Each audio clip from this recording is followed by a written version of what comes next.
Baie dankie Here dat ons U kan aanbid. Dankie dat ons vanmôre weet U is hier. En dat U net sien nie, maar U hoor ons Vader vanmôre. En daarom is dit vir ons so lekker om U te aanbid. En ons wil hiermee sê vanmôre, Vader, ons behoort aan U, U is ons koning. En U het alleen die reg in ons lewens. Ons is uitverkoop aan U en U alleen. Ons behoort volkome aan U. Dankie Jesus wat U gedoen het. U het ons vrygekoop van slawerny, van die koninkryk van duisternis. En het ons ingebring in 'n nuwe koninkryk van 'n liefdevolle Vader. Vanmôre wil ons vir U dank en eer gee daarvoor. Ons behoort volkome aan U. En daarom as ons dit bid, dan verklaar ons vanmôre, U alleen het seggenskap. U alleen het heerskappy. U alleen het reg in ons lewens. En ons weier die aanvalle van die vyand. Ons weerstaan dit in die naam van Jesus Christus. En daarom is siekte nie deel van ons erfporsie nie. Ons weier dit, ons weerstaan dit. Ons verbreek daai vloeke in die naam van Jesus Christus vanmôre.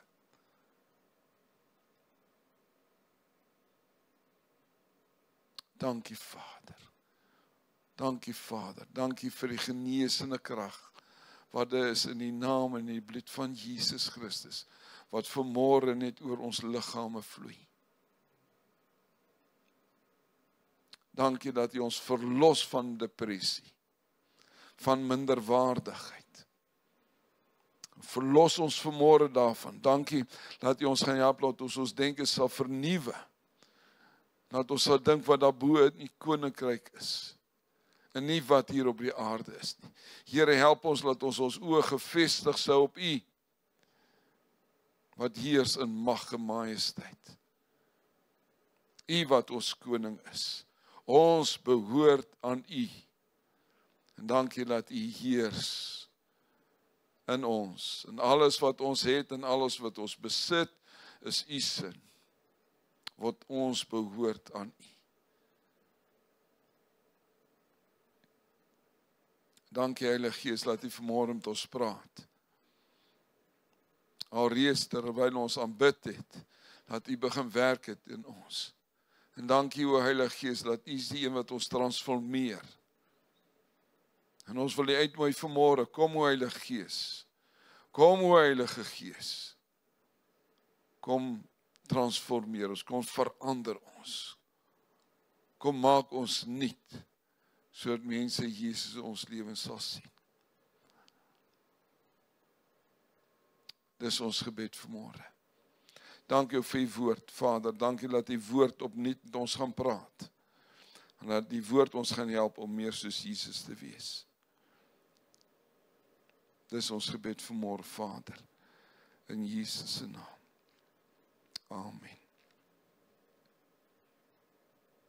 Hy is waardig om al ons lof en eer te ontvang.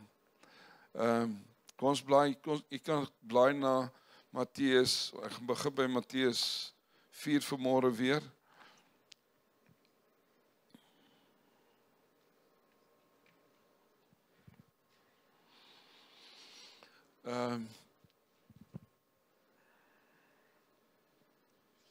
Ek wil aansluit waar ek dink was laasweek wat ek gepraat het, om te van die begin van die jaar af, het die Heer vir ons sê, luister nie, wees sterk en volmoed, moenie vrees nie, want ek is met julle.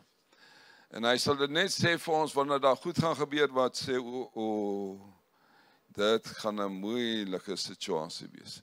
Anders gaan hy nie vir jou sê, wees sterk en volmoed nie. As dit maklik sou gewees het, gesê het, geniet dit, moenie worry nie. En dis nie wat hy gesê het nie. Hy sê, wees sterk en volmoed, maar daar gaan aanslag wees. Maar dan waarsku en sê, moenie vrees nie, want ek is met julle. En toe het hy met ons gepraat oor sy koninkryk. Jesus kom om sy koninkryk, die Vader se koninkryk te kom vestig hier op aarde. En hy het net gesê, en dis waar ek my aansluit volgend, hy het net gesê en hy het net gedoen wat die Vader vir hom gesê het om te doen en te sê.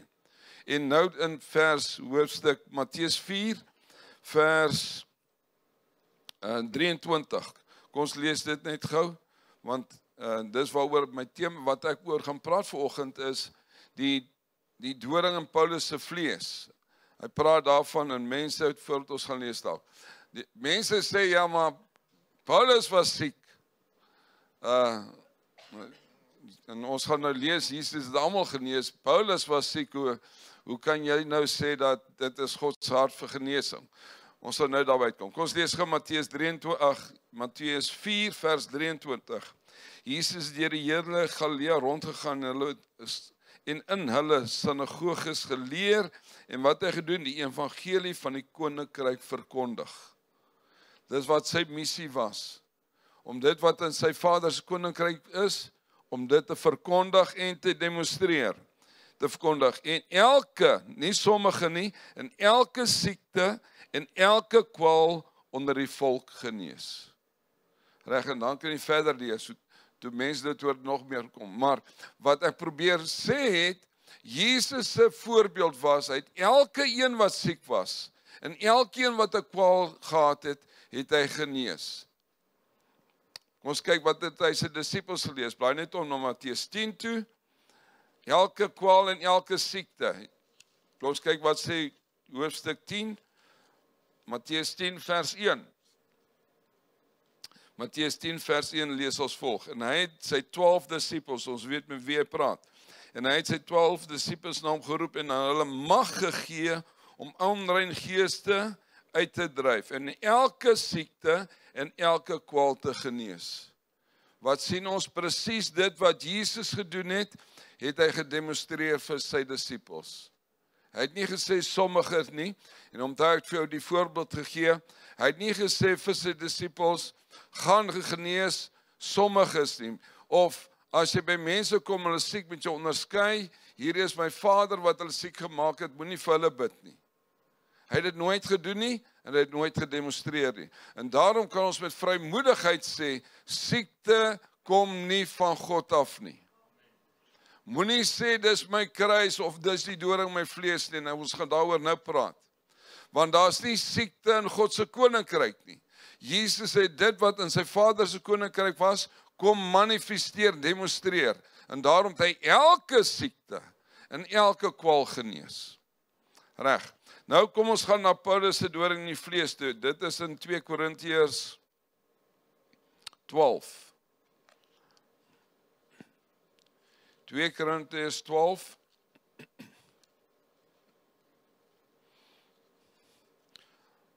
Want daar is mense, ja, kom ons blaai net so. Ek wil net sê, daar's verskillende sieninge oor die ding, maar ek wil hê, kom ons lees, en ek gaan vir jou deel wat ek lees in die Bybel, wat ek ervaar, en ek glo dis akkuraat. Daar is mense wat sê, die doring in die vlees was 'n siekte, en ek stem nie daarmee saam nie.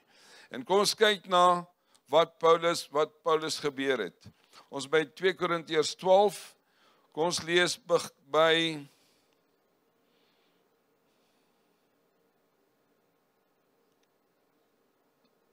Kom ons begin by vers 5, ons gaan vers 5 lees. Nou hoofstuk, ons gaan nou terug gaan na 11 toe, maar 12 sê, Paulus praat eintlik hoofstuk 12 praat en sê, luister, ek het niks om op te roem nie. Hy sê, en as jy in die begin gelees van vers 1 af, sê daar was 'n ou wat weggeruk is in die derde hemel, en hy kan dalk roem. En daar was iemand wat sê, was in die paradys, of in die vlees en die gees, weet ek nie, maar hy kan roem. Maar ek het niks op te roem nie. Nou gaan ons na vers 5 toe. Hy sê, oor so 'n man sal ek roem. Dit is nou die ou wat in die paradys was. Maar oor myself sal ek nie roem nie, behalwe in my swakheid. Luister mooi wat sê, wat 'n woord gebruik hy. Hy sê die woord swakheid. Kom ons gaan nou na vers 7 toe. En dat ek oor my voortreffelikheid van die openbaring nie sou verhef nie, is my 'n doring in die vlees gegee. 'n engel van die Satan, om my met die vuis te slaan, dat ek my nie sou verhef nie. Hieroor het ek die Here 3 maal gebid, dat hy my sou, dat hy van my sou wyk. Vers 9, en hy het vir my gesê, my genade is vir jou genoeg, want my krag word in swakheid volbring. Baie liewer sal ek dus my swakheid roem, sodat die krag van Christus in my kan woon. Vers 10, daarom het ek behaag in swakheid, in mishandeling, in node, in vervolging, in benoudheid, om Christus wil. Want as ek swak is, dan is ek sterk. Reg, wat belangrik is, die eerste ding waaroor ek wil praat is, die doring in die vlees. Wat was die doring in die vlees gewees? Hy sê, nommer 1, nommer 2, en dalk gaan ons by nommer 2 begin. Wie het dit vir hom gegee? Is belangrik dat ons sal lees, kom ons lees vers 7. En dat ek oor my voortreffelikheid van die openbaar nie sou verhef nie, is 'n doring in die vlees gegee. 'n Engel van Satan. Met ander woorde, duidelik kan ons lees hier, dit was nie God wat die doring in sy vlees gebring het nie. Dit was die duiwel. Hy sê 'n engel van Satan. Hoe ek dit sien, mense sê dit was 'n demoon, maar ek dink omtrent 1/3 van die engele het saam met Satan geval, saam met die duiwel. En hy het een van daai manne gevat om vir Paulus 'n doring in die vlees te veroorsaak. Met ander woorde, hy sê, is my doring in vlees gegee, 'n engel van Satan, om my met die vuis te slaan, dat ek nie sou verhef word nie. Met ander woorde, wie het hom geslaan? Dis 'n engel van Satan wat hom geslaan met die vuis. Die engels praat van om my te pynig, of hy to torment, to suffer severely. Met ander woorde, die werk van daai demoon of daai engel was om geweldige pyn te veroorsaak in sy lewe. Nou, dan moet ons gaan kyk, wat was die pyn?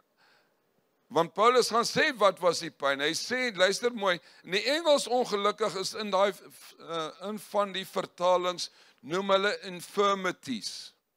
En dis hoekom mense praat van siekte. Maar die Afrikaans praat baie mooi, hy praat van swakheid, hy praat nie van 'n siekte nie. Nou, wat was die doring in Paulus se vlees? Wat het die vyand gedoen, wat veroorsaak dat hy met die vuis geslaan is? Nou, as jy daai woord lees, om my met die vuis te slaan, beteken dit is soos golwe aan mekaar gekom. Daar was nooit 'n tyd wat Paulus nie ervaar het, dat die vyand hom slaan met die vuis nie. Reg, kom ons gaan na hoofstuk 11 toe. 2 Korintiërs 11, want hier gaan hy vir ons verduidelik, wat het die vyand gedoen, om hom met die vuis te slaan. Kom ons lees vers 23. 2 Korintiërs 11 vers 23. As julle 'n dienaar van Christus is, ek praat in uitsinnigheid. Ek nog meer, in arbeid oorvloedig, in slaap bo die maat, in gevangenskap baie meer, in doodsgevare dikwels. En nou gaan hy vir ons sê, wat het gebeur met maak, en die yskas is daar op glas, dankie. Nou gaan hy vers 24, hy sê, 5 maal het ek van die Jode ontvang 40 houe op een na. Met ander woorde, 5 maal het hulle om 39 houe geslaan. 3 maal is ek met stokke geslaan. Nou hierdie stokke slaan, was wat hulle gedoen het, hulle het hom baie keer jou voete net opgetel, kom sê op 'n drom of 'n paal gesit, jou voete vasgemaak, en dan het hulle jou met stokke geslaan, en die doel daarvan was om jou bene te breek en jou voete. Party skrifte sê dat dit staal gebruik, ysters gebruik, om steel rods, om hulle voete te slaan. Reg, 3 maal het hulle dit gedoen. Eenmaal is ek, dankie, eenmaal is ek gestenig, 3 maal het ek skipbreek gelei, 'n nag en 'n dag het ek op die diep waters deurgebring. Kom, stop net daar. Ek gaan 'n bietjie praat oor die stenig, maar Paulus is besig om te verduidelik, wat was die vuis wat hom heeltyd geslaan het? Wat het die duiwel, wat was die doring in sy vlees? Hy beskryf dit daar. Kom, ons gaan nou na vers 29. Wie is swak en ek is nie swak nie? Aan wie word 'n struikbolk in die weg gelê en ek is nie aan die brand nie? En dan vers 30 sê, as daar geroem word, sal ek in my swakheid roem. Met ander woorde, die doring in die vlees van Paulus gewees, is dit wat gebeur het in sy lewe. En dit was nie 'n paar houe nie. Ek dink nie ons sou dit dalk gemaak het nie. As ons vandag na ons eie lewens kyk, dan dink ons kry swaar. As ons kyk na Paulus, dit is wat die vyand gedoen het. En die rede daarvoor is, die vyand het oral, die duiwel het nie self gedoen, ek moet dit dalk net sê. Onthou, die duiwel het nie self hierdie goed gedoen nie, maar die duiwel het mense gebruik. Luister mooi. Die duiwel het mense gebruik om al hierdie slegte goed wat Paulus ervaar het in sy lewe te doen. Met ander woorde, as Paulus praat van 'n doring in die vlees, is dit amper 'n wyse wat mens praat, maar dit is nie fisiese doring nie. Ek nou nie onderwyser, Afrikaanse onderwyser nie. Maar ek sal bijvoorbeeld vir jou sê, Gerard Leen, kom gee my gou 'n hand. Dan beteken nie Gerard gou sy hand afsny en vir my gee nie. Dis nie wat ek sê nie. As ek vir hom sê, Gerard, kom gee my hand, dan sê ek, luister, kom help my. Nou die doring in vlees beteken, daar het pyn in my lewe ingekom. En dit het veroorsaak dat swakheid in my lewe was.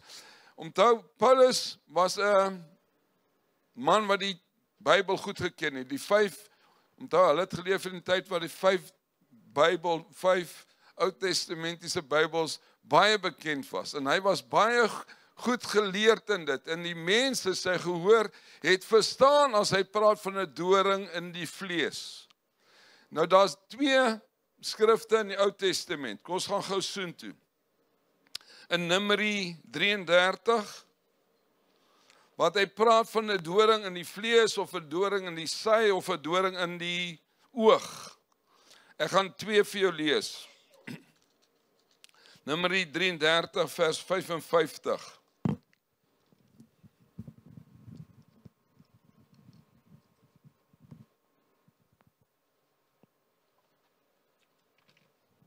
Dankie, Mark. Ek is by Numeri 33, 55. Dit lees as volg. Hy sê, maar as julle die bewoners van die land nie voor julle uitverdrywe nie. Luister hoor, wat praat hy? Hy praat met die Jode. Maar as julle die bewoners van die land nie voor julle uitverdryf nie, sal die wat julle van hulle laat oorbly, soos doring in julle oë wees, soos 'n angel in julle sy, en hulle sal julle beveg in die land waar julle inwoon. Met ander woorde, God sê vir die Jode, luister, as julle hierdie ouens wat in die beloofde land is, as julle nie gaan uitroei nie, daai mense gaan 'n doring in julle sy word, of 'n doring in julle oog. Kom ons lees nog 'n geval, Joshua, 2 boeke aan, Joshua 25 vers 13.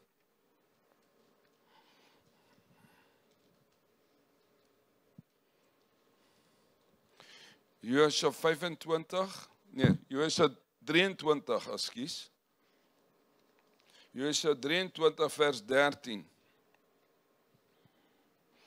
Joshua 23 vers 13 lees soos volg. Hy sê, weet dan verseker dat die Here julle God nie langer hierdie nasies voor julle sal verdrywe nie, maar hulle sal vir julle 'n vangnet en 'n stryk wees, en 'n angel in julle sy, 'n doring in julle oë, sodat julle totdat julle omkom uit hierdie goeie land wat die Here julle God aan julle gee. Met ander woorde, duidelik kan ons lees in die Ou Testament, as hy praat van 'n doring in die oog of 'n doring in die sy, dan praat dit van mense wat moeilikheid vir julle gaan gee. En daarom as Paulus verwys na die doring in die vlees, sê hy, mense het 'n doring in die vlees vir my gewees. Mense het veroorsaak dat ek deur hel gegaan het. En dit was sy swakheid. As hulle jou so gaan slaan en gaan stenig, dan gaan jy ook sê, sjoe, daar was 'n doring in my vlees. En dis waarvan Paulus gepraat het. Ek wil vir u voorbeeld, kom ons gaan na, ons het gelees nou in Korintiërs dat hy praat van, dat hy gestenig is. Kom ons bly gou na Galasiërs, dit is net die boek na Korintiërs. Galasiërs 4, want hier praat hy wel van 'n fisiese krankheid wat hy gehad het. Ons is by Galasiërs 4. Galasiërs 4, ons gaan nou lees van vers 12. Galasiërs 4 van vers 12.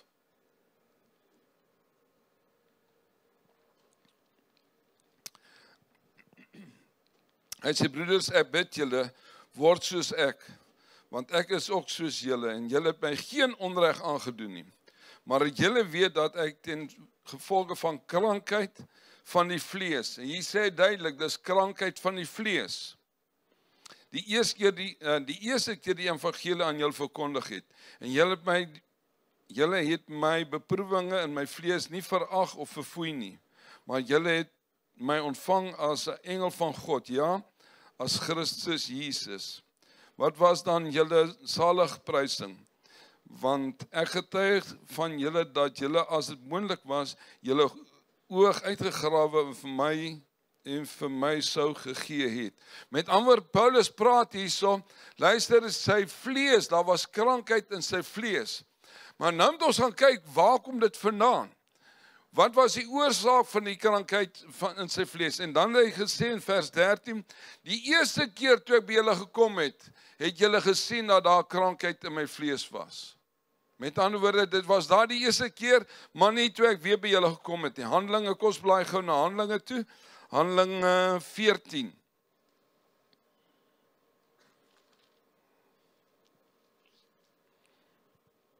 Handelinge 14, en dit gaan oor waar hulle Paulus gestenig het. Handelinge 14, vers 1 praat hy van, hy was in Iconium, hy was daar gewees en hy het gepreek. En wat gebeur het, daar het oproer gekom van die Jode, was teen hom, en hulle wou hom stenig, en toe het hy gepad van daar af. Kom ons gaan na vers 6 toe.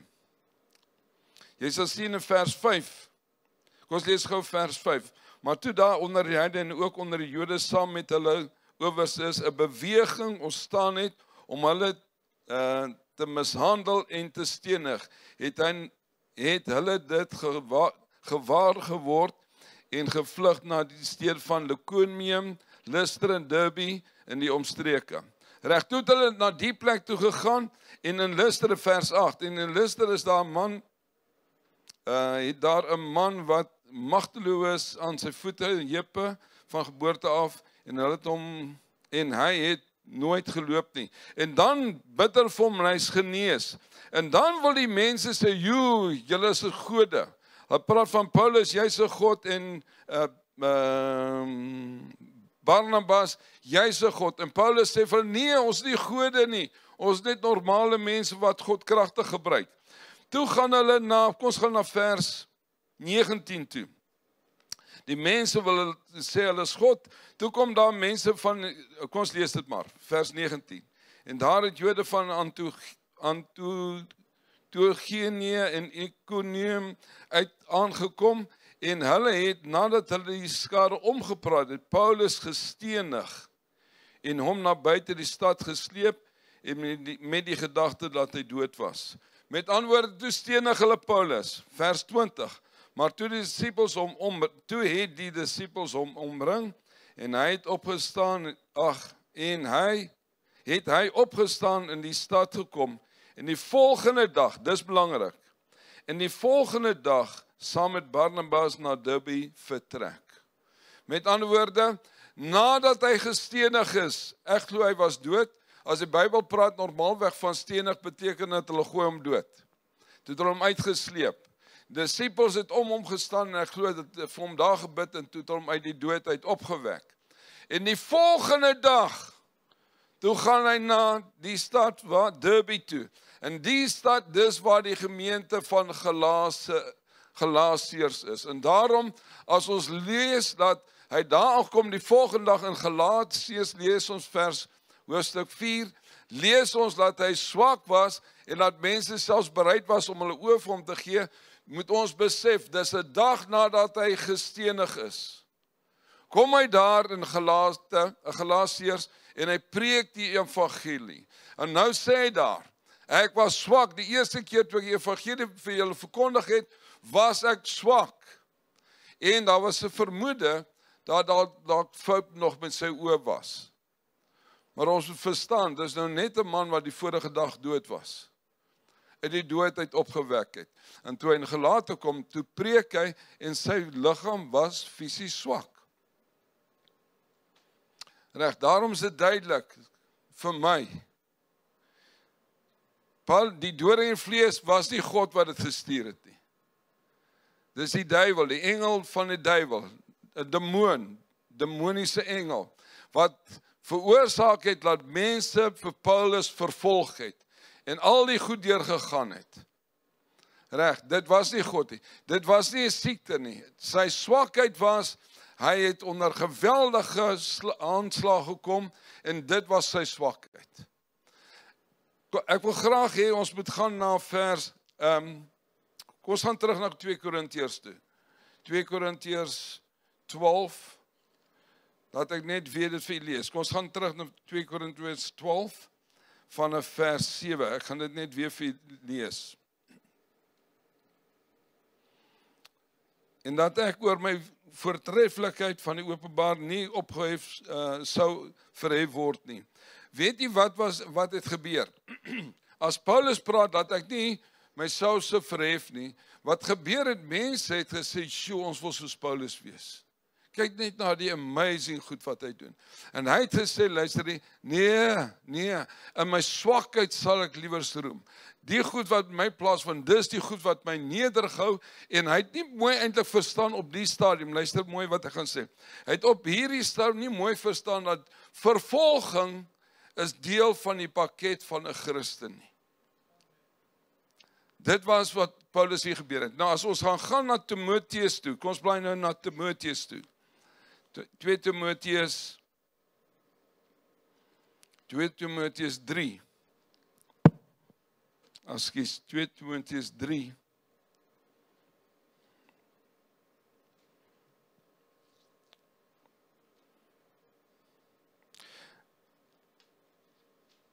Vers 2 Timoteus 3, vers 10. Onthou nou, hy praat met Timoteus, hy sê, maar jy het my navolger geword en leer lewenswandelplanne, geloof, lankmoedigheid, liefde en lydsaamheid. En dan noem hy daai dorpe, wat ek nie nou wil uitlees nie, maar jy sien, list is een van hom. En dan gaan ons na vers 12 toe. Hy sê, en almal wat ook godvrugtig wil lewe in Christus Jesus, sal vervolg word. Met ander woorde, hy sê vir Timoteus, toe ek in daai dorpe was, jy was saam met daar, jy was 'n volgeling vir my. Toe ek in daai dorpe was ek geweldig vervolg. Dis in die dorp wat hy gestenig is. En nou sê hy vir Timoteus, deel van die pakket van om 'n Christus se disipel te wees is, jy sal vervolg word ter wille van die evangelie.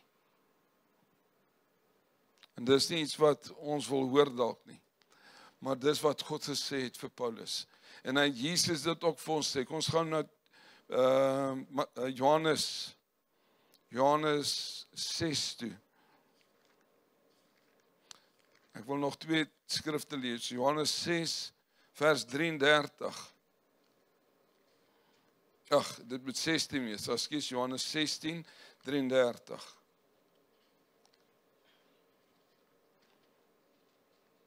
Johannes 16, 33, hoor wat sê Jesus. Hy sê, dit ek vir julle gesê, dat julle in my vrede kan hê. In hierdie wêreld sal julle verdrukking hê. Maar hou goeie moed, ek het die wêreld oorwin. My broer en sussie, 'n waarborg, dis wat Jesus sê. Jesus sê, ons sal verdrukking hê.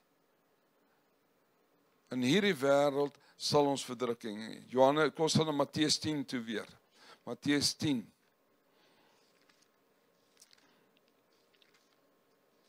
En ek sal, kom dit die laaste skrif wees wat ek vir u gaan lees. Matteus 10, vers 28.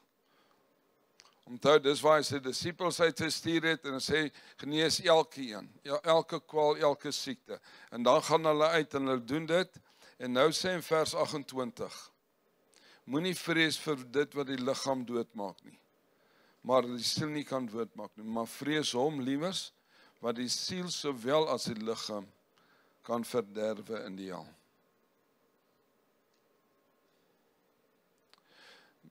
Met ander woorde, toe Paulus die dood in vlees gehad het, toe hy die geweldige aanslag gehad het, vra hy vir Jesus, vat dit weg, God vat dit weg.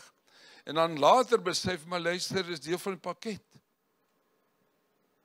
En nou praat God, Jesus met sy disippels, sê, luister hier, as jy my disipel wil wees, gaan jy jouself moet verloon.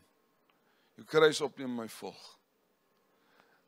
En nou in Matteus 10:28 sê hy, dit moet die, ons vrees, en dis wat ek nou vanmôre met jou wil deel, ons vrees vir mense kan nie voed dat ons Jesus uitleef nie. En dis die grootste uitdaging vir my persoonlik. Die Here daag my uit om te sê, Chris, vrees jy mense bo my? Nou, die vraag wat ek vir jou wil vra volgend is, vrees jy mense bo God? Watter maniere vrees ons? Ja, Chris, daar is vrees in Chris se lewe. En die manier hoe dit manifesteer, ons is nie gehoorsaam aan dit wat God vir ons sê nie. God sal vir jou sê in Checkers, bid vir die persoon, dan gaan jy rondkyk, Chris, is daar iemand wat my gaan sien, voordat ek gaan bid? Of die Here sê, doen dit. Geef vir iemand R100. Of, druk vir iemand, wat nie jou kleur is nie. Bid vir iemand. En vrees veroorsaak, dat ek nie gehoorsaam is nie. En dis die uitdaging wat ek en jy het vandag. Die Here wil ons gebruik, maar as gevolg van vrees vir mense, getuig ons nie. As gevolg van vrees vir situasies, dit gaan my in 'n slegte lig plaas, maak dat ons nie getrou aan God is nie.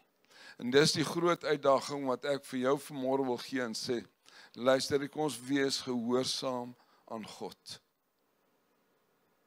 Kom ons vrees hom bo mense. En as ons dit gaan begin doen, raai wat, dan gaan ons begin gebruik word deur die Here.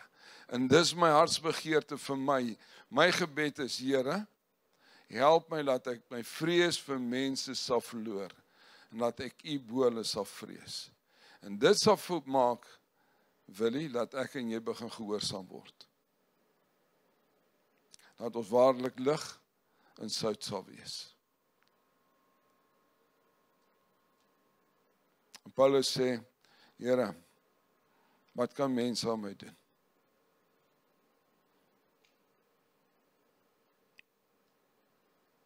Mag ek en jy die vrees vir mense verloor. En mag ons getrou wees, gehoorsaam wees aan God, en begin uitleef die koninkryk van God. Amen. Kom ons bid saam. Baie dankie, Hemelse Vader, dat U Jesus gestuur het om al die werke van die bose te verbreek. En dat die doring in Paulus se vlees was die vervolging wat hy ervaar het van die vyand se kant. En dat ons weet, Paulus het nie stil geraak daarvoor nie. Na die steniging het hy weer gegaan die evangelie verkondig. Vader, en ek wil bid vir elkeen van ons wat vanmôre hier sit en hoor.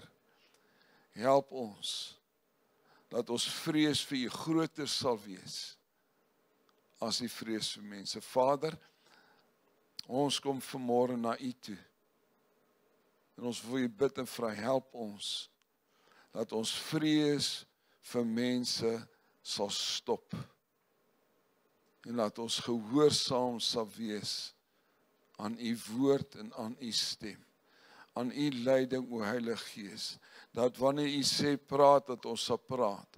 As U sê gee, dat ons sal gee.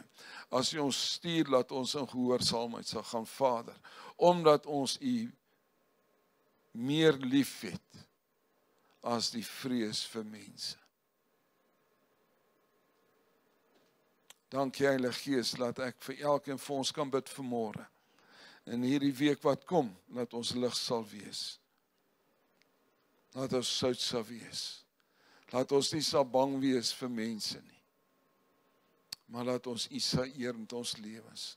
Laat ons getrou sal wees om te doen wat U sê. Dit is ons gebed vanmôre, Vader, in Jesus se naam. Amen. Amen. Ek wil net vir U sê dat gaan lees maar self. Toe ek dit met die Engelse gedeel by St. Peters, toe sê hulle nogal vir my, en ons het daai selfe spreekwoord, ek kan sê, Gerrit is 'n doring in my vlees. Dan is dit nie, hy maak my siek nie. As Gerrit 'n doring in my vlees is, beteken, hierdie ou gee my net moeilikheid op moeilikheid. Amen. Dis tog wat die slagspreuk, ek noem dit 'n slagspreuk, maar dis wat dit beteken. In Engels ook, somebody's a thorn in my flesh, beteken nie, hy is siek nie. Dit beteken net, hier gee jou moeilikheid. En dis die bedoeling van die doring in vlees. Dit was, die vyand het mense gebruik om al daai moeilike dinge in sy lewe te doen.